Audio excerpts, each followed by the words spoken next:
So in this module we will study about types of damping. How many types of damping are there?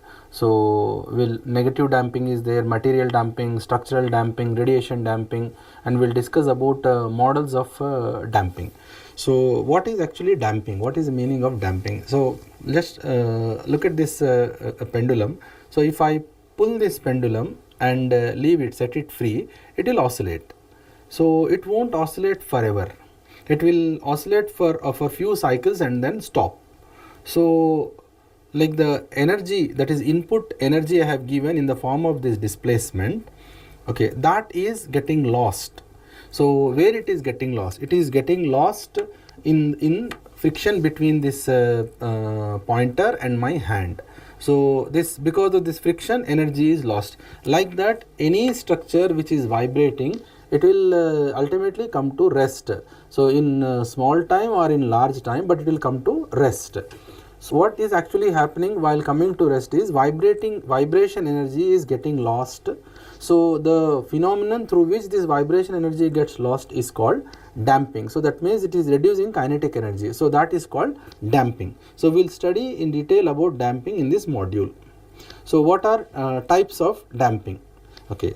So damping generally are of three types. One is the damping required to stop the motion, so that we call it as critical damping, and then another one we call it as under critical damping. If damping is less than that required to remove the complete energy from the system, and then over critical damping is like damping which is more than required. This critical damping ratio can be estimated using this formula, that is 2m omega n, where m is mass and omega is natural frequency measured in radians per second, m mass measured in kg. So this is critical damping.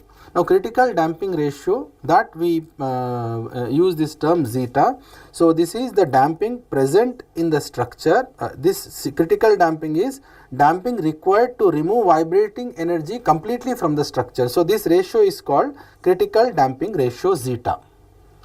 So we have these zeta values can be less than 1, it can be equal to 1, and it can be more than 1. So that means if zeta value is less than 1, that means damping present in the structure is less than critical damping, and if it is equal to 1, damping present in the structure is equal to critical damping, and damping present in the structure is more than critical damping, that is over critical damping. So let me show you the example of this under critical, critical and over critical.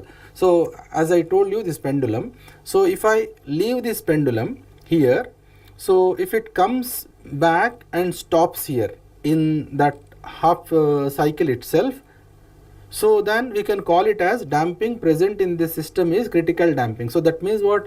Damping present is just required to stop this oscillation and set to static equilibrium position. Okay, but if we provide some damping which is less than the critical damping, what happens is it will come here, it won't stop, it will overshoot. So overshoot, and that sets oscillation. So this damping is called under critical damping. And then what is over critical damping? Over critical damping means if I leave it here, it will come and come to rest, but it will take much longer time to come to rest. So one best application of this over critical damping is recoil mechanisms in guns or door closures. This automatic door closures are there. So usually when you open the door while entering and then leave it, so door closes slowly. So if say in that door closure, if under critical damping is there, then before person enters, it will come and hit the person. So that's why that damping is adjusted such that it should come slowly and then shut down finally. So that is over critical damping. Now if you look at this graph, in this one, x-axis, this is a time scale, and then you can see the blue line. So this blue line is when there is no damping present. So that means when there is no damping present in the system, then the amplitude of the system will never come down. So same amplitude, this you can see here, 1, -1 to +1 is the amplitude. So -1 and +1 is the amplitude. So it is not coming down. But when damping is critical, this red line, if you can see, it is not doing any oscillatory motion. So it starts from here and finally comes to rest. somewhere here it is coming to rest. And then when damping is under critical, so that means in one cycle, when it is crossing the zero line, the energy is not removed completely from the system.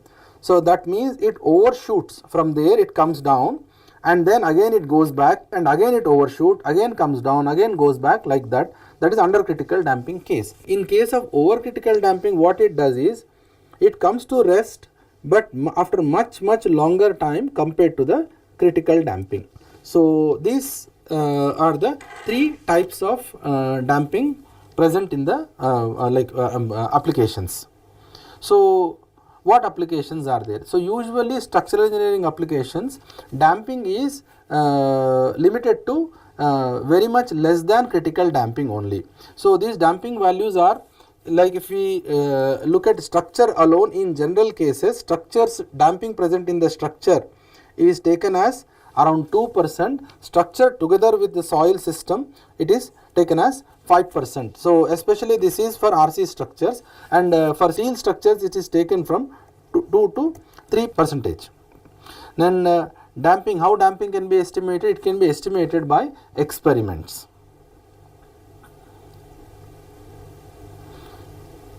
Now what is role of damping? So role of damping is removal of kinetic energy from the vibrating system. So as you can see this one, okay, amplitude of vibration is diminishing steadily, and there is a pattern in which this reduces. So these ratios can be fixed. With a fixed ratio it reduces, and that reduction gets converted into heat, waves, and different forms. Now there is negative damping also. So negative damping means what happens is, like when vibrations are small, sometimes it is followed by the damping which is negative. Negative means vibration amplitude increases. So that means it's something like a self-excited. Okay, you can see this one. So vibration is starting in a small range and then suddenly it increases. Okay, most of the time systems unstable. And material damping. So this material damping usually occurs inside the volume of the structure. So in between, it happens in between the friction between the molecules of the structure. So we consider the entire volume to be responsible in that. Okay. So how it is calculated? If a load is applied on a material, so this is a stress strain curve or load deformation curve, you can call it as. So this is elastic energy. So energy stored in the system. So this is area 1 is representing energy stored in the system. Now if you leave it at that place, so it comes back, and then there is some permanent deformation.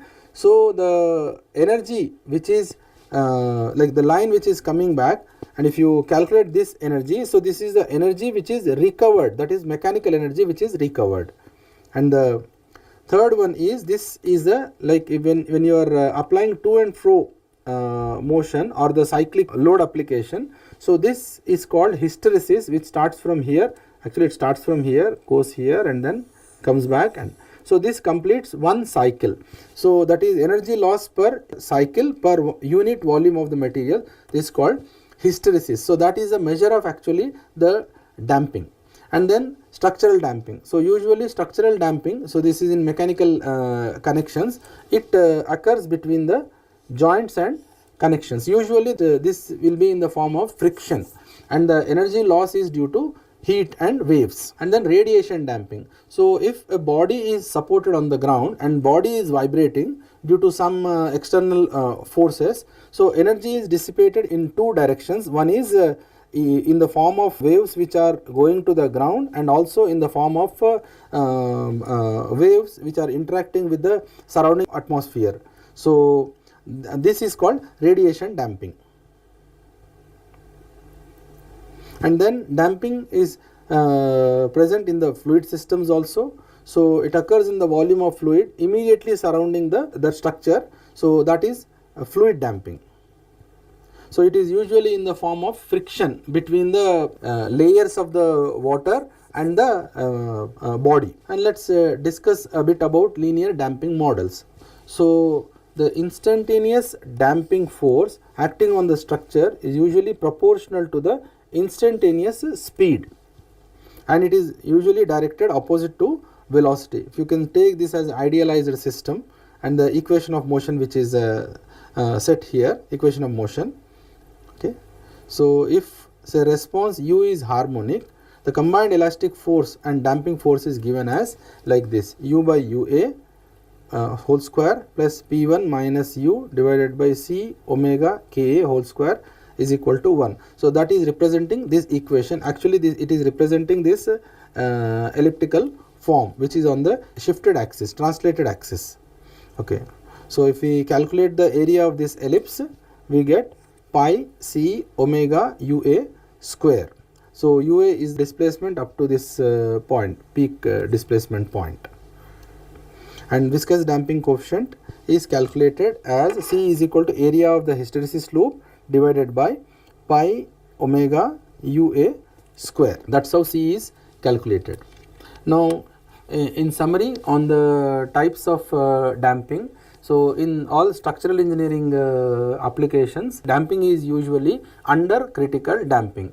So critical damping means the damping value which is required to completely remove the energy of vibration, that is critical damping. And damping, if damping is less than that critical damping, it is called under critical damping. If damping is more than the critical damping, that is called over critical damping. So usually in RC structures, along with the soil, damping is taken as 5%, and in steel structures it is taken as 2% or sometimes 3%. So there are many other forms of damping: positive damping, negative damping, radiation damping, material damping, and fluid damping. So for the purpose of structural dynamics, our damping value is usually less than 20% of critical damping. So that is the zeta value usually less than 0.2.